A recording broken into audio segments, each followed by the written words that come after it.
Halo teman-teman, selamat datang kembali. Hari ini kita bakal langsung membedah satu topik yang sering banget memicu diskusi hangat, relevansi persepuluhan di zaman modern. Apakah ini cuma sekedar hitung-hitungan angka, atau sebenarnya ada makna transformatif yang jauh lebih besar di baliknya? Mari kita mulai.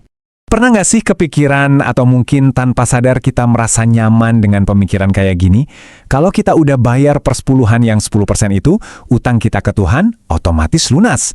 Seolah-olah yang 10% itu buat Tuhan, nah sisa 90%-nya murni milik kita. Bebas deh mau dipakai buat apa aja. Jujur aja, ini tuh jebakan pemikiran yang gampang banget bikin kita terlena.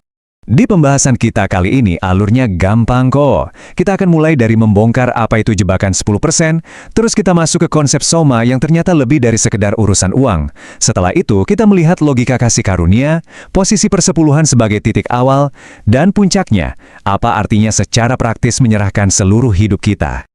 Oke, mari kita langsung masuk ke bagian pertama, jebakan 10%. Banyak dari kita mungkin mikir, oh standar perjanjian baru itu lebih santai lah ya, atau ekspektasinya diturunin dibanding hukum Taurat di perjanjian lama yang kaku banget. Tapi kenyataannya justru berbalik 180 derajat. Kalau hukum Taurat dengan jelas minta 10%, perjanjian baru malah menaikkan standar itu sampai 100%. Iya, Anda nggak salah dengar. Bukan 10, tapi 100% dari seluruh keberadaan kita. Mengejutkan kan?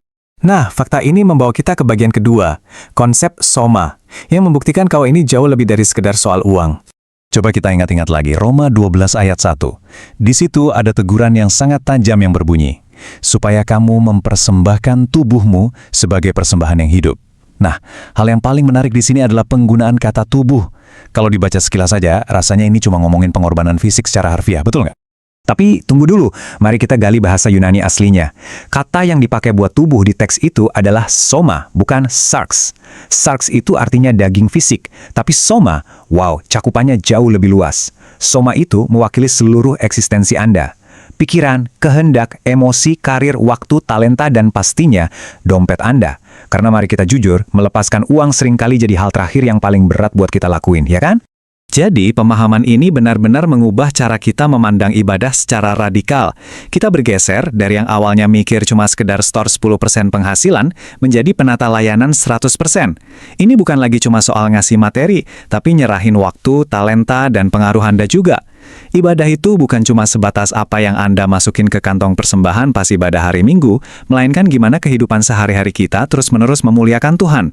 Ini transisi besar dari sekedar ritual agama menjadi ibadah yang sejati, atau dalam bahasa Yunaninya, latreia. Sekarang, di bagian ketiga ini, mari kita pahami logika di baliknya, logika kasih karunia. Ingat ada kata karena itu di Roma 12 ayat 1 tadi? Itu sebenarnya merujuk pada anugerah luar biasa yang udah Tuhan berikan duluan ke kita. Sering banget kita jatuh pada religiositas yang transaksional, yaitu memberi supaya kita dapat balasan, persis kayak transaksi bisnis. Tapi pola pikir Kristen yang sejati justru membalikan itu semua. Kita memberi karena kita sudah menerima. Logikanya begini, karena Tuhan udah memberikan 100%, yaitu nyawa anaknya sendiri, maka penyerahan total seluruh hidup kita itu sebenarnya hanyalah respons yang paling masuk akal dan wajar banget dari rasa syukur kita. Masuk ke bagian keempat, pertanyaan logis yang pasti muncul di kepala kita sekarang, kalau standarnya udah 100%, terus aturan persepuluhan yang 10% itu buat apa? Langsung dibuang aja? Oh, sama sekali enggak. Ada 4 fungsi praktis kenapa persepuluhan itu masih sangat relevan sampai hari ini. Pertama, ini adalah titik awal yang konkret dan terukur. Kedua, ini tuh disiplin rohani yang ampuh banget buat melawan rasa serakah di hati kita. Ketiga, sebagai simbol pengakuan kalau Tuhan itu yang punya 100% harta kita. Dan keempat, ini tuh standar minimum. Anggap aja persepuluhan ini sebagai tempat latihan yang sangat praktis buat membangun gaya hidup yang radikal dalam hal kemurahan hati. Poin pentingnya ada di sini. Saya suka banget kutipan dari Bapak Haryanto dari Logia, 10% itu adalah batas minimum yang harus kita berikan kepada Tuhan, bukan batas maksimum. Perspektif ini tuh benar-benar mengubah cara pandang kita secara total. Daripada ngelihat persepuluhan sebagai atap penutup dari kemurahan hati kita, posisikan itu sekedar sebagai lantai dasarnya. Dan yang terpenting nih, standar tinggi 100% ini jangan sampai jadi beban yang bikin kita ketakutan.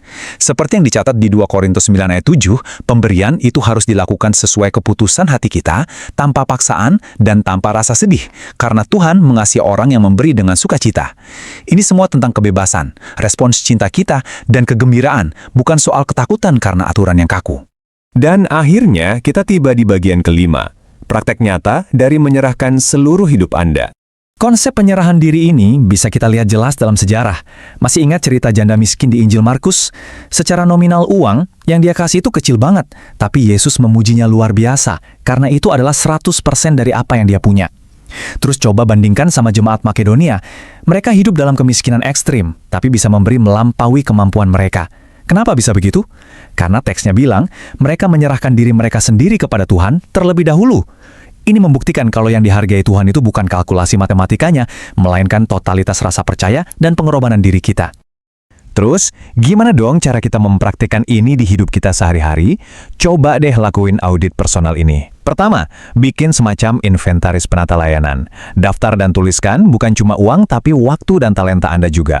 Kedua, tanyakan dalam doa, Tuhan, area mana sih dari hidupku yang belum sepenuhnya jadi milikmu? Dan ketiga, buat komitmen yang konkret untuk waktu dan keahlian Anda hari ini juga. Jadi jangan cuma terpaku pada persentase uang di rekening. Saya tantang Anda untuk benar-benar nyoba audit kecil ini nanti. Sebagai penutup, saya mau ninggalin satu pertanyaan provokatif buat Anda renungkan. Apa yang sebenarnya lebih gampang buat Anda? Memberikan uang Anda atau memberikan seluruh hidup Anda? Coba deh luangkan waktu sejenak untuk memikirkan dalam-dalam implikasi dari Soma di Roma 12 ayat 1 tadi. Terima kasih banyak udah ngikutin sesi kita kali ini, dan sampai jumpa.